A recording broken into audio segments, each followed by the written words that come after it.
What's going on, everybody? My name is CD, and recently I came out with a best loadout video for Warzone, and that was a few days ago. So now that we're about a week into Warzone, let's go over what is my absolute favorite class. So as I said in that previous video I made, it was kind of my initial thoughts on some of the best classes in Warzone, and I've done some testing on those and kind of switched up attachments and weapons here and there, and I think this right here is the best class right now in Warzone. And I've seen a ton of streamers, a ton of other people playing the game, YouTubers, whoever, and they're using a very, very similar class. So I think this, maybe with little tweaks here and there, your personal preference on some things, this could be the perfect class right now. And I say right now because they are going to have a ton of updates coming out to kind of tweak Warzone to make it just even better. So I'm sure there'll be a lot of changes to loot and what you can purchase and the amount things cost, things like that, but I would assume most of the weapons, the damage, stuff like that will stay the same. So as you can already see, to jump in this class, we have the M4A1 assault rifle right here, and then the AX50 sniper. In the previous video, I had talked about maybe the MP5 or some other submachine gun. I actually did a lot of testing with the AUG submachine gun as well, which I do think is very, very good, and there's quite a few videos saying that that's one of the best guns with like the DPS and stuff like that. And it is very good, but I think I always come back to the M4. It just wins some like medium long range gunfights that you just can't win with a sub, and you can't really hit them with a sniper either. So to dive into the M4 here, the attachments that I have on here and I've really been enjoying, one, you have the monolithic suppressor. I don't think you can substitute anything else for it. I think you need the monolithic suppressor. It not only gives you more damage range, but also suppresses your gun so you can't be seen on the minimap on the UAV. So this thing is huge, and it doesn't hurt your damage at all. It does hurt your ADS speed and your aim walking steadiness, but those are the least of your worries. Next up, I would say also not substitutable is the stock M16 Grenadier. I guess if you really wanted to, something very, very similar is the Corvus Custom Marksman, and we had this conversation previously in a competitive class video for multiplayer. Mostly everyone is going with the stock M16 Grenadier. And as you can see here, we have no laser, no optic, which we'll come to a little bit later. There is a chance for an optic if you really, really need one. Usually I do opt for a GI Mini Reflex, some sort of reflex sight, but I would rather take the extra attachments. The extra pros are a little bit better than just that little red dot. We have no stock, no perk.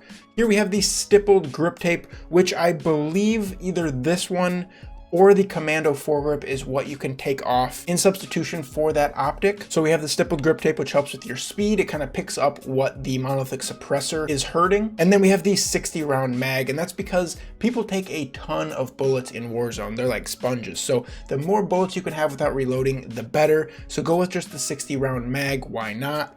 And then finally here, the commando foregrip. And I think this, if I were to take something off for a GI Mini Reflex or some sort of optic, I would take off the commando foregrip. So that is the M4 setup. Moving on, we have the secondary as the AX50. So we do have the overkill perk equipped. And to go into the attachments on here as well. So again, the monolithic suppressor, I think it's worth it. I didn't really think I'd ever be putting a silencer on a sniper, but this is totally worth it. We have the 32-inch factory barrel. We have the thermal dual power scope. So right now, thermal is being thought of as being too OP. So I would not put it past that this might get some sort of nerf in the future, but for right now, the thermal dual power scope is easily the best scope. By just looking over large portions of the map and being able to spot people really, really far away, this is it. We have the focus perk on, just in case we're getting shot back at. A little bit of flinch resistance can help a ton.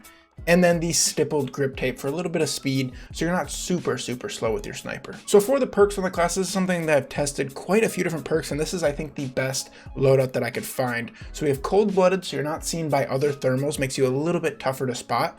Overkill, obviously, for the two weapons. Now this is where I think the next best perk is Ghost, but obviously we can't have Ghost and Overkill. So if you really want Ghost, I guess you're dropping the sniper, or maybe you want to drop the M4 and just pick up some other gun on the way. That's kind of up to you guys. I just would rather run the overkill and get the two, in my opinion, best weapons I can. And then for the third perk here, we have Amped, which just lets you switch weapons a little bit faster, and those couple seconds may help you in a gunfight. Now for the final parts, the lethal and the tactical. So the tactical you definitely need, in my opinion, the heartbeat sensor. It's almost OP. The thing that allows you to not see someone on the heartbeat sensor is, I believe, Ghost. So there is a counter to it, but it is very, very good because a lot of people are running overkill or they just don't have their class at that point in the game. So the heartbeat sensor, I would say, out of all these things is by far the best.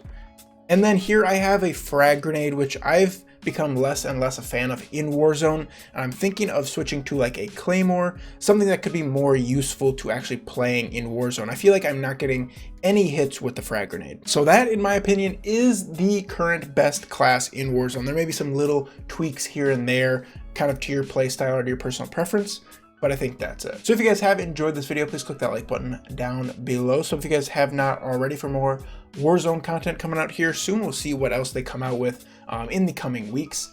Thank you so much for watching. We'll see you guys later.